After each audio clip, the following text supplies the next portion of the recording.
This is the Horse Radio Network. This is episode 82 of Retired Racehorse Radio on the Horse Radio Network, brought to you by Kentucky Performance Products. Retired Racehorse Radio is your guide to the adoption, care, and training of the retired racehorse. Brought to you in cooperation with the Retired Racehorse Project and New Vocations Racehorse Adoption Program. Today, we compare and contrast retraining thoroughbreds and standardbreds with Ashley Francis and Colleen Nolan-Tran. We touch base with our Making the Makeover writers, Rachel Ramsey and Katrina Natwick. And last but not least, we bring you another adoptable horse from New Vocations. Stay tuned.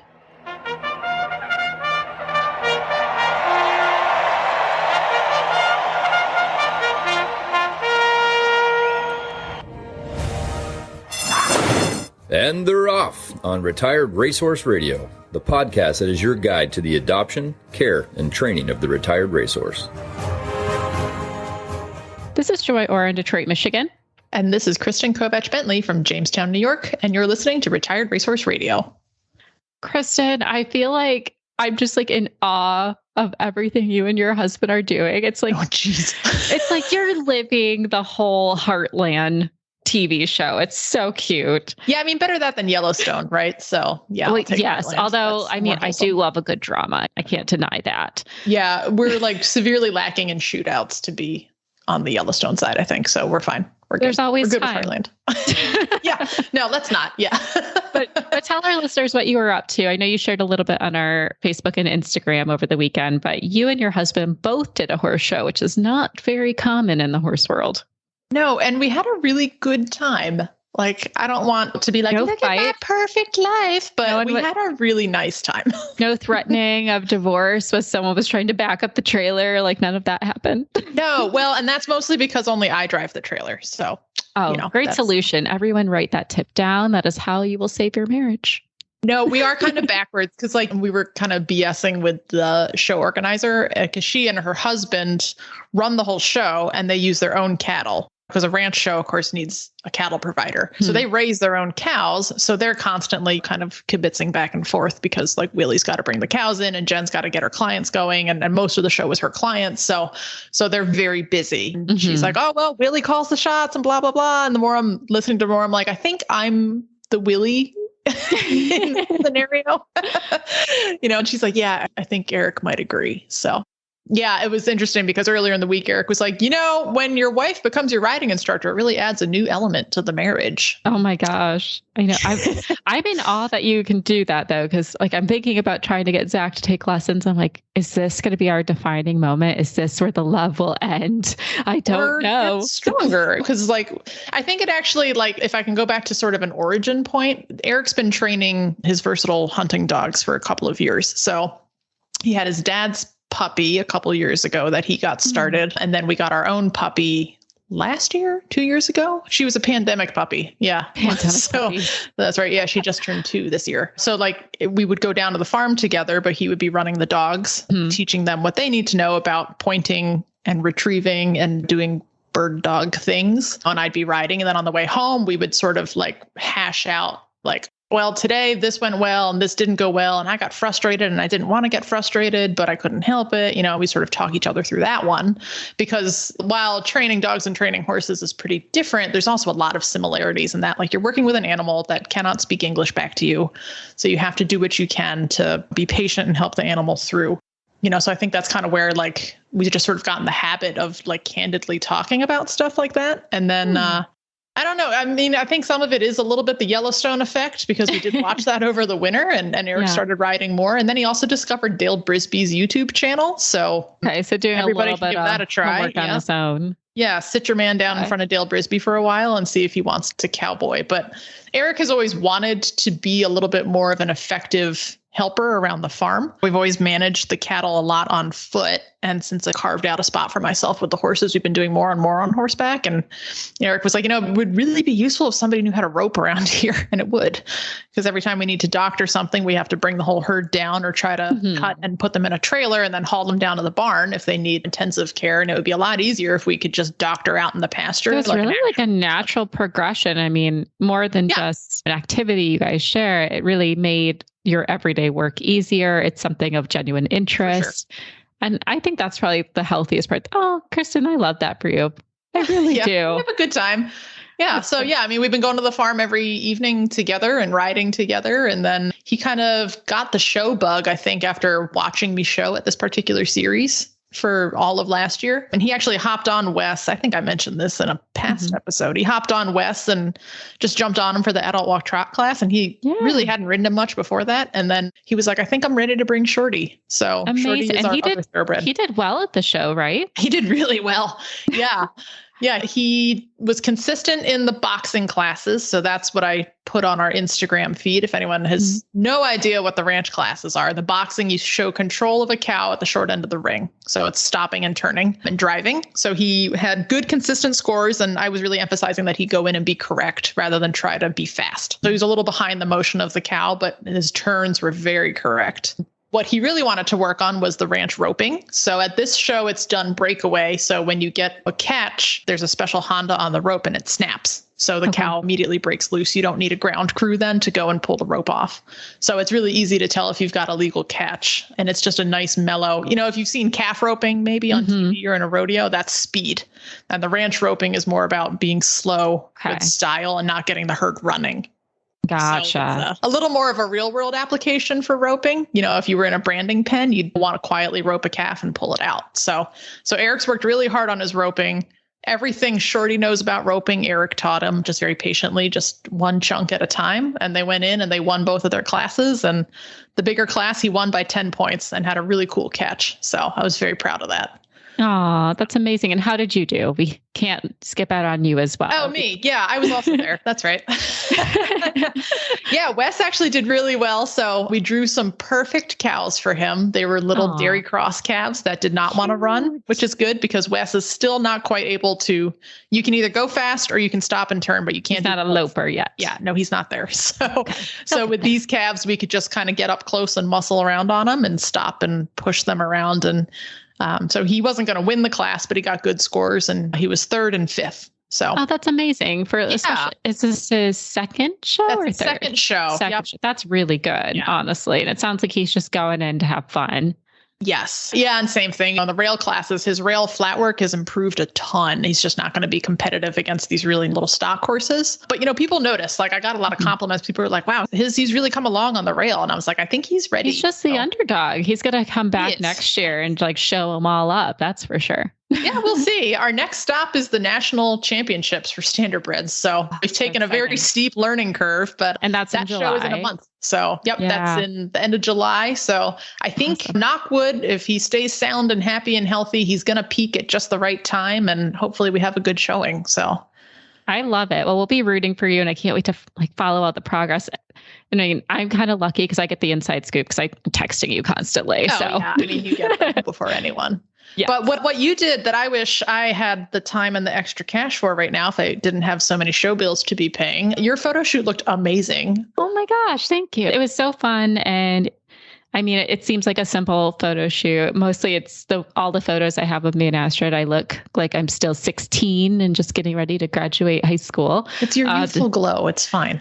Thanks, Kristen. It's youthful glow and wearing a dress that's slightly a little too short for my age. So it's a combination of the two. But it was really interesting to do it this time around because our relationship is so different. The first time I did a photo shoot with her was only a few months after I first got her. And it's all the photos look nice, of course. And you can tell in the new photos, we don't have those cute, full perky ears in most of them. And she's actually asleep for more than half of it. But I'm honestly thrilled. I know that's not what most people go for when they want their horse photos taken. But for me, it was the first time she felt really safe in her body that I could visibly see for a long period of time. She's normally a pretty anxious horse, likes to be stimulated the entire time. So to stand still and just have people poke and prod around her isn't normally her cup of tea. So her first photo shoot, though, had it done a few months later. And then it was a nightmare trying to get her to do. And I couldn't even get on her. I was hoping to have a couple pictures where I was on her. And she was just so riled up and trying to push through me and wanted to touch everything and put everything in her mouth. And she was just very nervous energy. So all the photos are ears very perked and very pretty, but it was an absolute nightmare trying to manage her, and I didn't have any help. So this time around, I mean, I got on her in her pasture with all of her pasture baits there, bareback. And That's amazing. I think this will go well. Worst case, I just bail if she decides to run around, because I'm like, I don't know if these horses have ever seen a person on a horse in the pasture. Yeah, you never know how that's going to go. No. I mean, normally she's the ringleader of everyone running around. So I felt safe. And then I had Zach with me, and our photographer, who's not a horse person. She did a phenomenal job. She's never photographed horses before. Did a great job. That was going to be my question, actually, because I am thinking about, like, now that Eric's more into the horses, maybe this fall, maybe after the makeover, we'll do, a photo shoot, because we don't have any professional photos of us other than our wedding pictures. I so recommend getting it done. And I gave a lot of prep. I sent a bunch of Instagram profiles I thought were really beautiful to my photographer. Idea. Just find someone who, like, you like their work, whether it's, I mean, she did food, like she's actually Zach's photographer for the pie company. So she went from taking pictures of pie to my dirt covered, lip smack thoroughbred. So, but she did great. Like, the photos were phenomenal. So don't be afraid to take a risk on someone who hasn't done horse photography. Good to know. Yeah, as long as they're willing to try, just prep them of, like, the different things. Like, here's a good horse shot, here's not a good one. So as long as they're willing to try, and it adds to their portfolio. So, I mean, she did give me a nice discount because of that. Fair. Cool. To say that. So That's a plus. Yeah. So it was just a lot of fun. Like, she was just so relaxed and so chilled. And it was nice to get the photos with Zach too. I like that he likes being around the horses. It really does make it an easier process when I'm there all the time. Good for him. Yeah. And she was in heat during the entire thing. You'd have no idea. Oh, geez. I know. I was like, we'll see how this goes.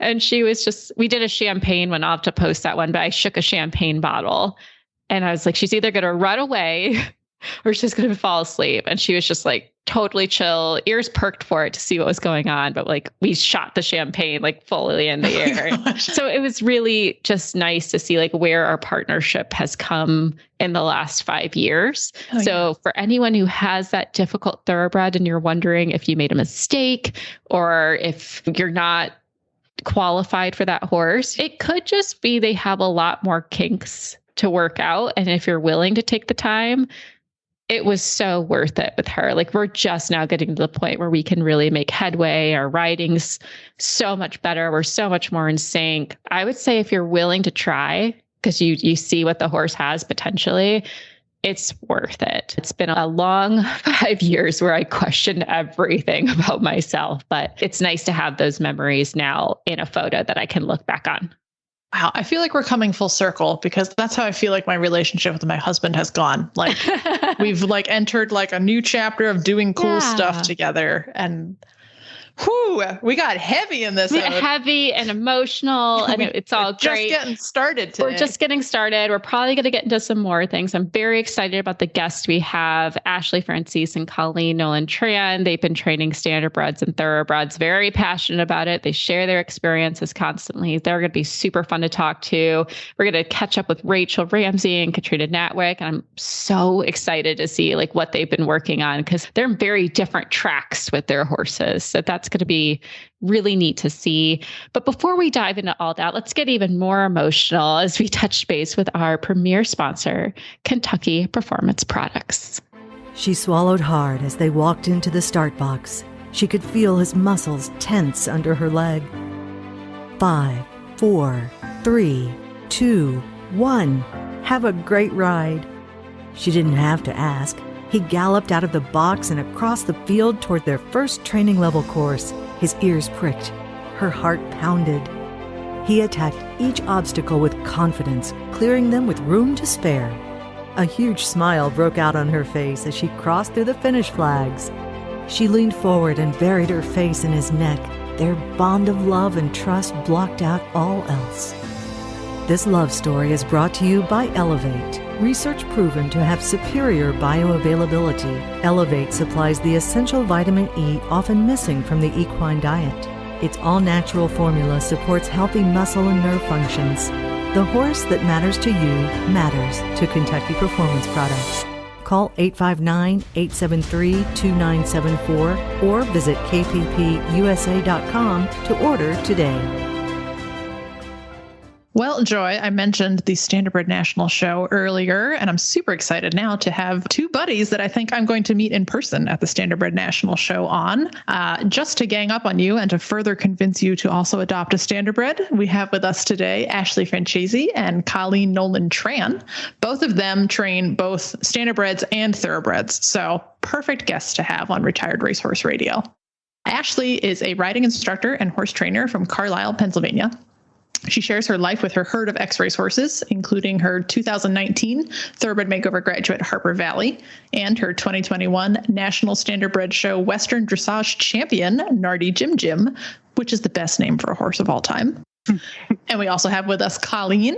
Colleen owns and has trained 2 off-track Standardbreds and 2 off-track Thoroughbreds, all adopted from our partner New Vocations. Colleen recently relocated to Bedminster, New Jersey, where she's a software engineer by day and an amateur equestrian in her free time.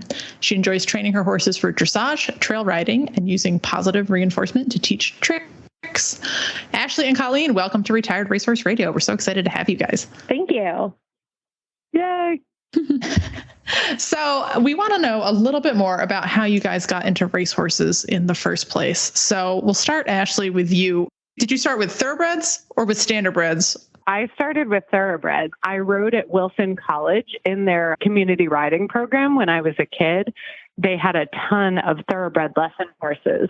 And one of them, a horse named D'Artagnan, they actually gave to me because of the fact that he was kind of bad with people in general. It's been a running theme in my life. And so I rode him for a long time growing up and whatnot. And then a few years ago, I met a Standardbred named KG's Matt Best. And I was looking for a horse for my husband. And I wound up with Maddie, who was the kindest, sweetest soul on the whole planet, and just won me over to Standardbreds forever. And he passed away a few years ago. But basically everything I do with Standardbreds is because of Matt. Oh, what a nice legacy for him to leave. So yeah, it was pretty amazing. He was a good boy. Oh, that's cool. All right, Colleen, your turn. Did you start with Standardbreds or Thoroughbreds or something else? You guys, well, I don't know. I don't really know how to answer this question. I started riding on a Thoroughbred, but my first horse that I ever owned was a Standardbred. So a trick question. So both. Yeah, there you go. My first 2 personal horses were my Standardbreds, and then my second 2 were my Thoroughbreds. But like I said, I learned to ride on a little quarter horse mare, and then I graduated. This was my friend's horse. And then I graduated to their gigantic chestnut off-track Thoroughbred. And then also I had a neighbor where I grew up because I didn't come from a riding family. And he was kind enough, he trained horses for the racetrack, and he let my unqualified butt sit on his race horses that he was training for the track. But he was kind, and he always put me on like the best behaved ones. That's so cool. I don't feel like people get that opportunity very often. Mm-mm. Yeah, that's neat. No, and I nearly should not have done that, but it's fine. You live to tell the tale, so it's good. It went beautifully every time. I just look back on it. I'm like, oh my God, that was so kind of him. I was surely not qualified for that. Well, so to follow up on that question, I believe you both come from different riding disciplines as well. So I'll start with Ashley. You're more of a Western rider, if I remember right, correct? Now, I was a straight up regular dressage rider after having been a hunter queen for years. So I went hunters, then dressage, then recently in the last 10 years, Western dressage. So it's always funny to me now when people think of me as like a Western rider. But yeah, so you're a convert. But both Colleen and I are both dressage and trail. We actually met last year at the Nationals because we're actually very similar in our interest in riding. Well, that's fascinating. I didn't know that you did trail as well, Colleen. Tell us a little bit, because I know you're dressage, amateur dressage. Where did you start? Did you start Western, then make the switch to English, or were you also just kind of dabbling? So I always sat my butt in an English saddle, but because I kind of learned in like I said, borrowing friends' horses and more of like a backyard situation, I learned to ride in a cornfield. So I actually feel most at home out on the trails. And my trail riderness sometimes comes out, well, always comes out when I'm riding in the dressage ring, because they're like, set up. And I'm like, I don't care. I got to the other, like I got where I needed to go. It's a so I started out on the trails, and then I actually got into dressage when I moved to my old house in Connecticut, because I had a ring and I didn't have access to any trails without having a trailer, which I didn't have at the time. So I was like, God, it's really boring to just ride in circles without any sort of guidance or plan. And so that's kind of when I started taking dressage lessons. I'm a cornfield convert, but I did not cornfield start convert. I think a lot of us, honestly, are probably most of our listeners have not always had the luxury of an arena. So follow the way somehow. I'm out in a cornfield. I've lost my arena completely. Oh my gosh. That's me too, Kristen. I have no ring. Oh, that's true. Yeah. I've been to Ashley's place. Yeah. But you have some beautiful roads to hack on. So that looks really nice. And hills, all the hills and all the roads, but no ring. Your horses must be incredibly fit. I would like to throw that out. So my follow-up question then, I'll start with Colleen on this one, is I'd love to know like what you look for in a standardbred and or thoroughbred for each discipline. So if you were looking at your dressage horse, what you're looking for, and if you're looking for more of a Western type, what you're looking for. But we'll start with Colleen. Okay, this is going to be a fun answer for me, because my two standardbreds that I got them originally intended as trail horses, and just got incredibly lucky that they ended up both being kind of good at everything. So one tip that I have for picking a great horse is letting the people at new locations do it for you. But I've gotten shout out to them. Yes. I mean, I didn't really have a plan when I went to get Cricket. I was like, do you got one that has 4 legs? And he's my best horse. So I don't have favorites, but he's my best horse. But so what I do now when I'm looking for it, right, I have gotten a little bit pickier, especially with my most recent horse, Cheddar, but he's an off the track thoroughbred. And so for him, I was looking for just more of an uphill build. And then again, you can't really always see this just by looking at them. Sometimes you have to talk to the person who is currently working with them, but you can have all the athleticism and soundness in the world, but if you don't have a good mind, I'm not going to have fun riding you. So I look for a horse that's intelligent and level-headed. Love that. That's a great answer. And what about you, Ashley? What do you look for? So most of the horses that come to me because they need me for some reason, so whether it's like a situation where the horse is aggressive and it comes to me, or whether it's a situation where the horse is unhandled and it comes to me, or there's any permutation of that. Basically, they come to me and then I try to turn them into whatever I think they might be good at, or try to find as many things that I can find them to be good at as possible, with very few exceptions. So usually horses just come to me and I try to turn them into something cool, which is kind of fun. And I enjoy the challenge of that. But I have twice now in my life pulled horses from kill pens, one being my standardbred, Nardi Jim Jim, and the other one being Wes's standardbred, or Kristen's standardbred, Wes, Western Flash. And in both of those cases, I kind of picked them based on conformation and personality in a very weird situation where they both like very much needed a home. And I had this situation where I needed to pick a horse, and like, how do you pick who's going to get out? So then it winds up being a little bit more high pressured, right? And so then it goes a lot on like gut feelings and conformation and testing the horse's personality and kind of seeing what they can roll with.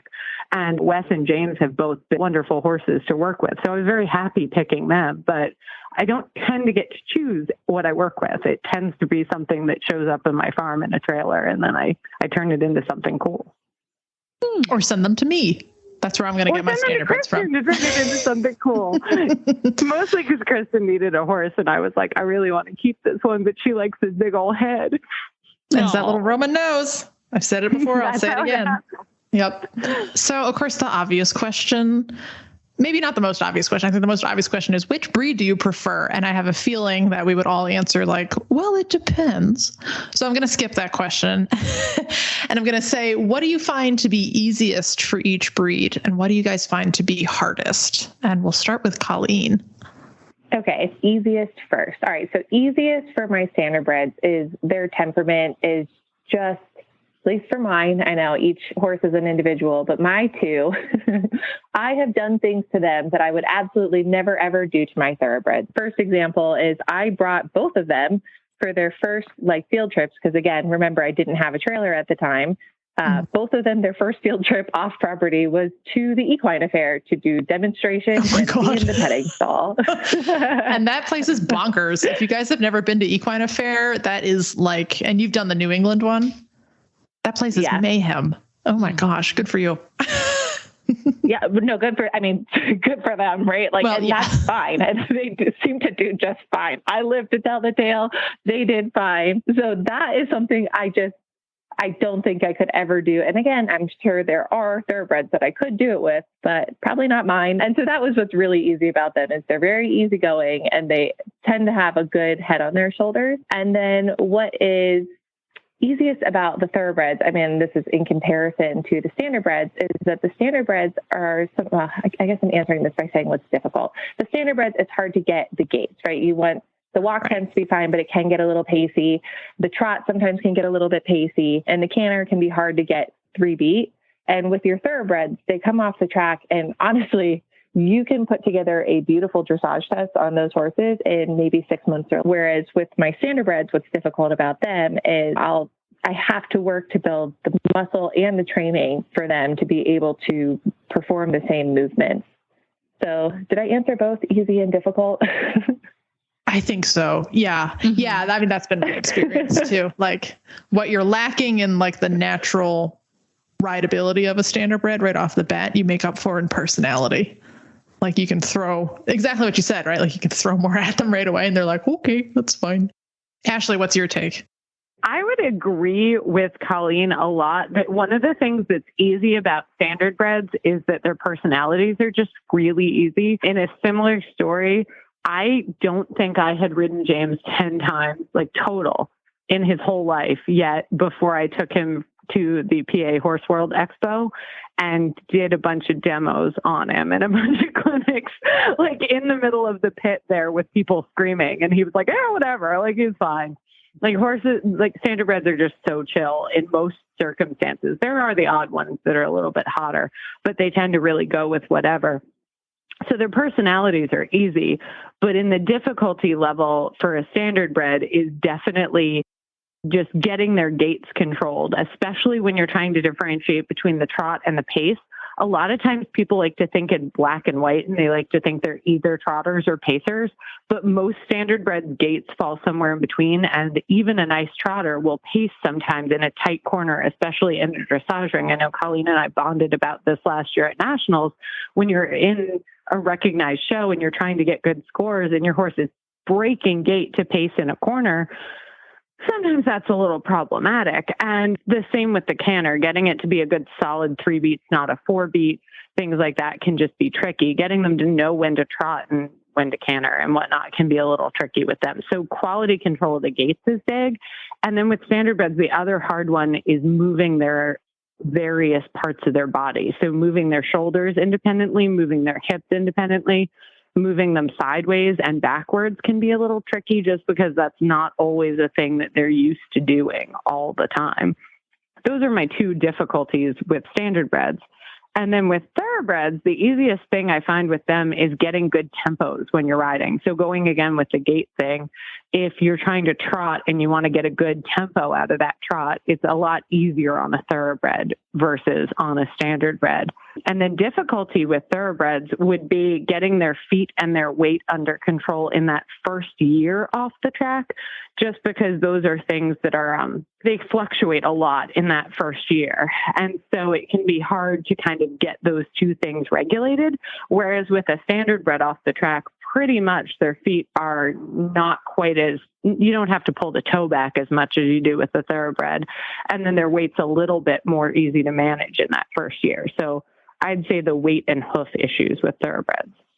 Yeah. Now, I don't call myself an expert because I've had a grand total of 2 thoroughbreds and 1 standardbred now, but I do feel very validated because those are all things that I have experienced too, that the thoroughbreds take a little more ongoing management, but they're a little more approachable to ride right off the bat. Although that said, the day after, it was late when we got home with Wes from Ashley's place. And the next day I put a halter on him and took him out to go check cows and was like, this seems like a great idea. And it was fine. But like, I would not have done that with the thoroughbreds. Like, oh, good Lord, heck no. I would have fully tacked, maybe lunged, stayed close to home. I do wonder sometimes if we don't always do the standardbreds the favor in taking that time, but they seem to handle it so well that maybe it moves them along faster. I don't know. So what have you girls got going on this year? What can we look forward to seeing you doing with your standardbreds and thoroughbreds coming up? I know, are you both going to the national show? Let's start with Ashley on that one. Yeah, I'm getting ready for nationals. I've been doing like the road to nationals with my horses. So I'm taking Nardy Jim Jim, my James, and then Owl About Me, my Will, and also this horse named Man of Steel who goes by Clark after Clark Kent for Superman. And then possibly my husband's horse, Mr. Bling A. Marco might be coming as well, but we haven't quite decided if he's coming or not. So I'm bringing like a full host of horses to the national this year. Some are going to do the versatility challenge. Some are going to do just in-hand classes. And then James and I are going to do Western dressage again and maybe try our hand at some English classes, which is a little scary for me because I haven't been in the English world for a while. I'm going to do it too, so we can do it together. Yeah, we'll be in there looking weird together. That's the goal. Joy's going to be embarrassed by both of us. No, I'm going to be full support, and my new shirt's going to say just looking weird, and I'm into it. Great. Perfect. I love it. And Joy, if you show up, you're going to ride James in a class. I have not forgotten that I told you should do that. Oh my gosh, that's right. I have to find my way up to New Jersey, I guess. Oh goodness. Yeah, because who doesn't want to go to New Jersey in July? I'll start looking at flights while Colleen tells us her summer plans. Yes, I will also be at the national, definitely with Cricket. I'm also considering bringing Tomcat. Tomcat's my other standardbred, and he's retired from most ridden work other than light trails, but he's so handsome. I think I might try to bring him for the in-hand classes. But yeah, Cricket and I are doing the national show. Maybe we'll defend our training level dressage champion. You actually, I don't know if we said this, but you have both of the dressage champions on this call because Ashley won the Western dressage and I won the English dressage.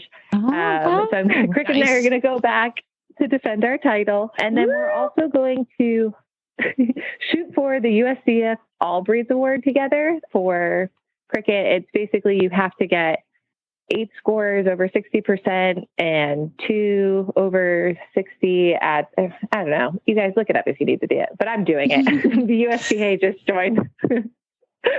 Amazing. Well, it's definitely stuff to look forward to. I love that all three of you, hopefully I'll be able to join too. We'll see. But definitely the three of you will be out there and we'll have to get some pictures and social media posts and mostly just have a lot of fun. Hope so. It's my first time going, so I'm relying on these two to kind of show me the way. Colleen and I definitely have a jump picture from last year in the winner's circle. I've seen that picture. It was so good. It was so good. It was so good.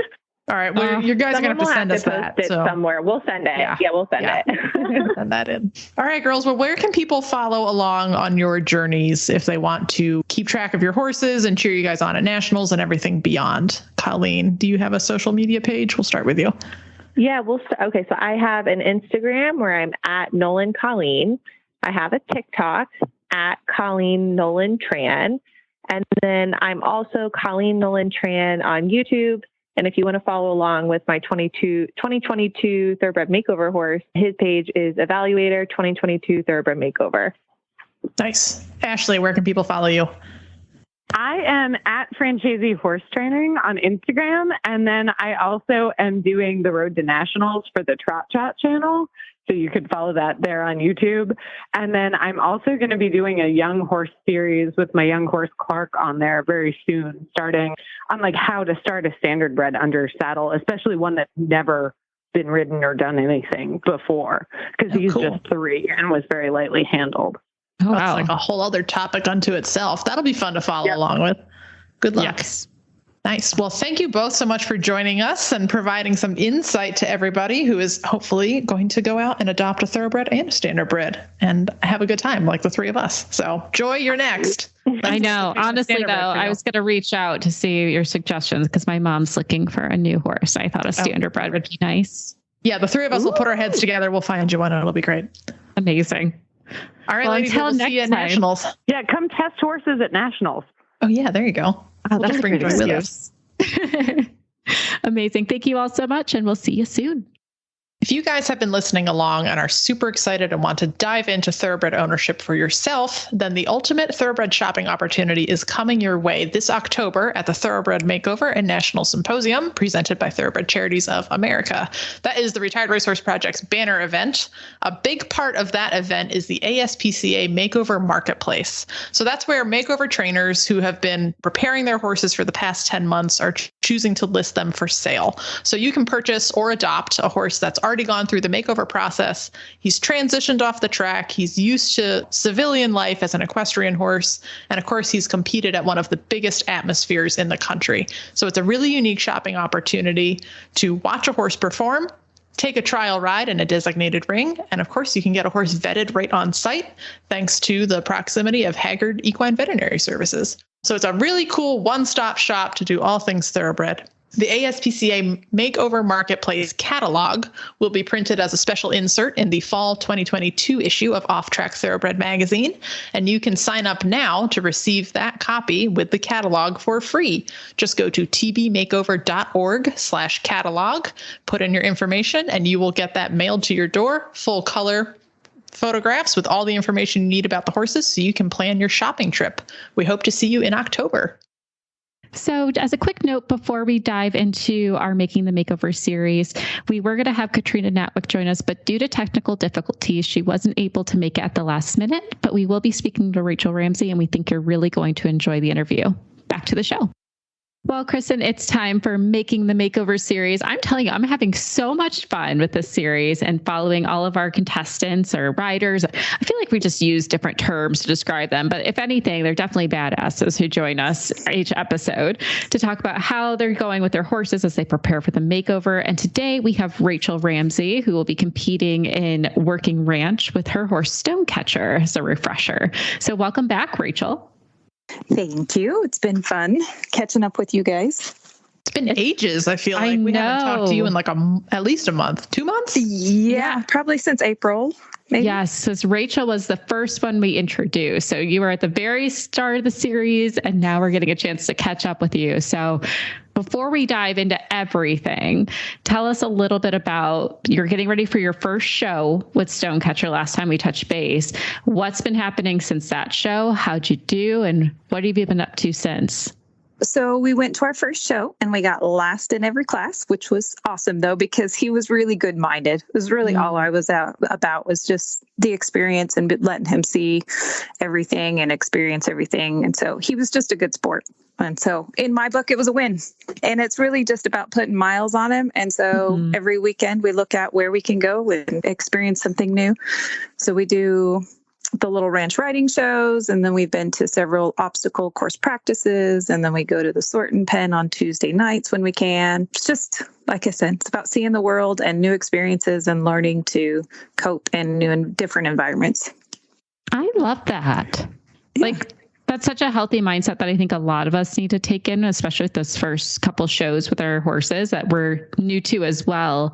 But when you say he was good, do you mean he was like pretty relaxed, or like describe a little bit about what that means to you? Yeah, he stood tied to the fence for 8 hours in between. That is good.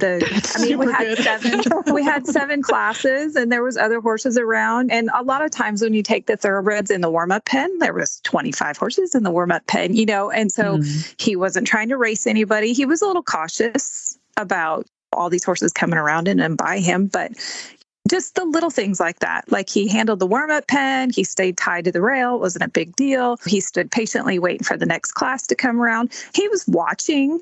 During our classes, we didn't necessarily get our leads in the right spot or remember to back up on our patterns. We went in a halter class and he did walk on his hind end a little bit in a few spots. And we didn't necessarily stand straight in the lineup. But overall, I was just happy with his general demeanor.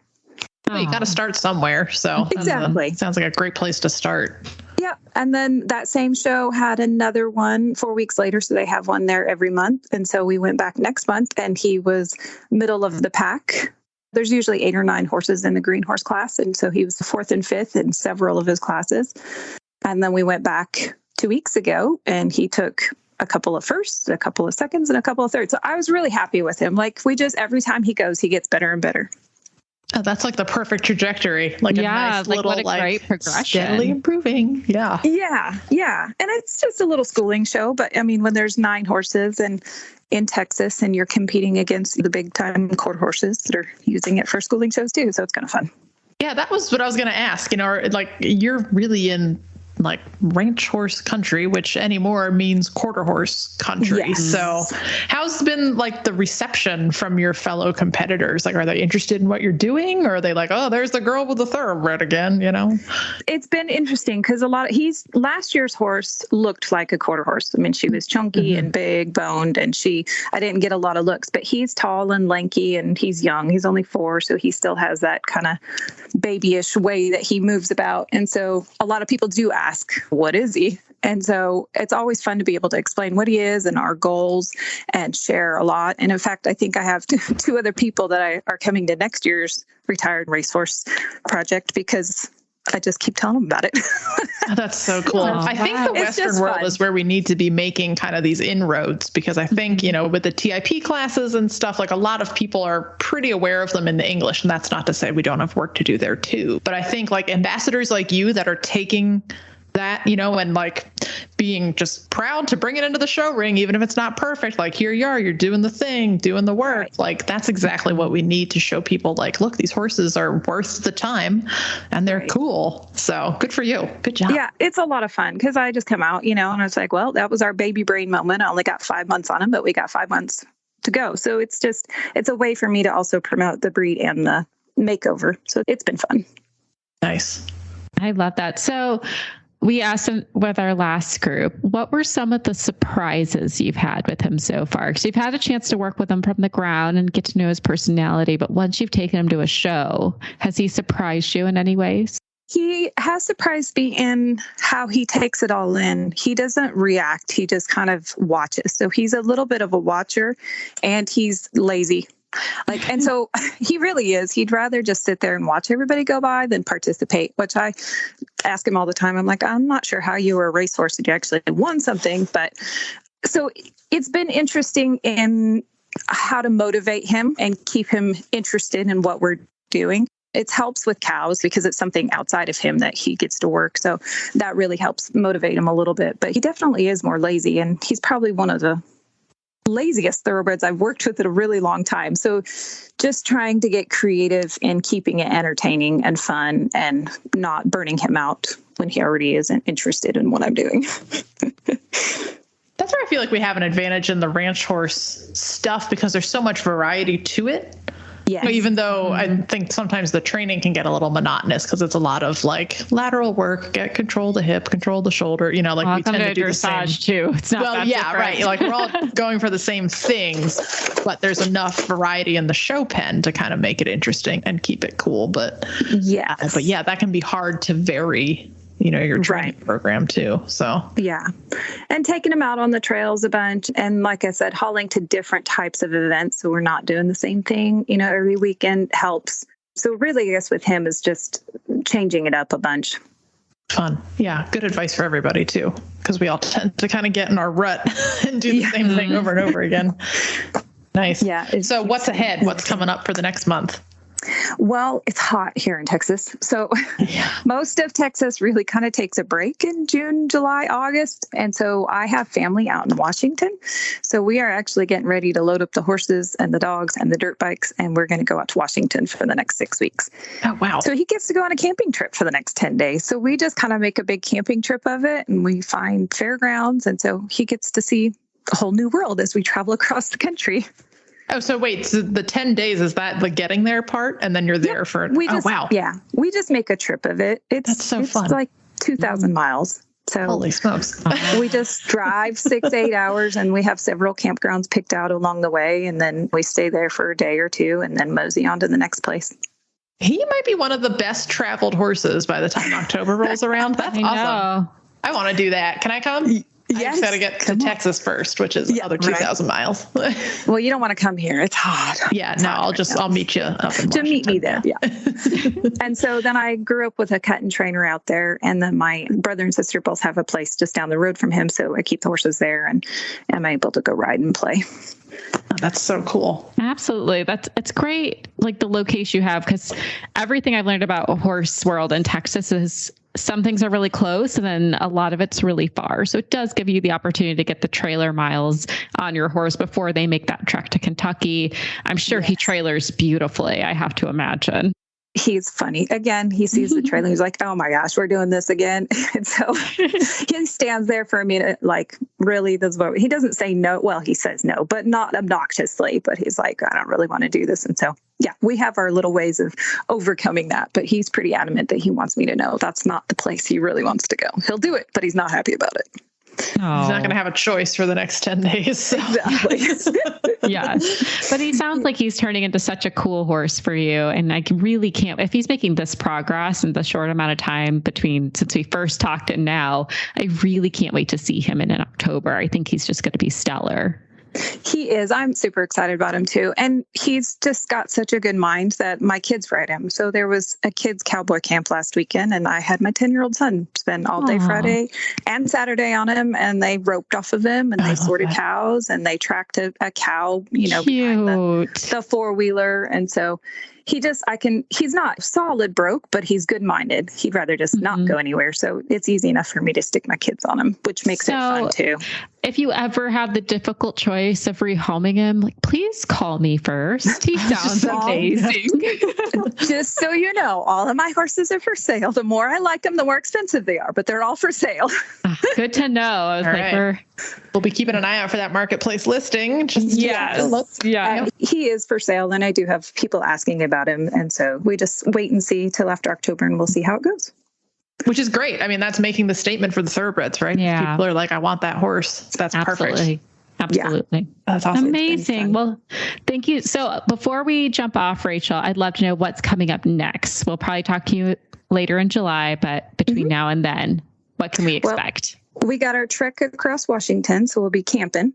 And then mid-July, there's a little, again, kind of schooling show that is in, I'm trying to think where it is. It's in the Oregon. And so it's just a bunch of ladies that I used to ride with. And so I try to go to that one. So that's about July 15th. Very nice. And a very different atmosphere. See how well he acclimates to change. It's going to be a really cool experience to hear about. Yes. And they do perk up. And I try to be patient with them too, because it gets hot. And that's a lot of where the no energy comes from. And so being in the cooler weather, I kind of expect to have a little bit of a different horse under me for a little while. That'll be fun. Yeah. Learn them all over again and see what's going on. Yeah. Also see where it changes in gait and where you can harness some of that power. That'll be fun to see as well. Yes. So Rachel, remind us where people can follow along with your journey. I'm on 4 Hour Horses in North Texas. Perfect. All right. And that's on Facebook. So everybody follow along and watch Rachel and Stonecatcher's progress across the United States, literally. As we travel. That's right. Thank you, ladies. Thank you. Thank you. Well, we'll look forward to following along and safe travels. Thank you. Sure appreciate you guys. Kristen, I have to say, we've been putting up I like to do the brag at least. I think the content we've been doing on social media has been really fun and engaging. And I just love everyone's comments. I thought it would be appropriate to shout out one that I thought everyone could relate to. So a few weeks ago, I asked, are you someone who cleans your tack every now and then? Or are you human? Like, do you clean it every day? Because let's be real, there are people who definitely do. You're not human. You're better than all of us. We understand that. But most of us probably fall somewhere in between doing a decent job and do I actually need to clean my tack? So I did a poll online. I thought it was really fun. So I asked that, how often do you clean your tack? We had 16% say all the time. We had 53% say every few weeks, which I fall in that category. I think most of us do. And then there's the 32% who said, I'm supposed to clean my tack, ? Yeah. So I was in that 32%. It's fine. I love your honesty. I definitely fall in the every few weeks. I'm trying to be better. I'd say once a month is where I am. But I'd love to shout out some of our listeners who also commented on that post because it was very enjoyable to read. So we had Autoimmune Equestrian who said, I have issues. I fully clean and condition every piece of tack every time I ride. I'm too poor and need my tack to last forever. I don't think that's issues. I think that's goals, personally. Like, good for you. I need to strive to be like Autoimmune Equestrian.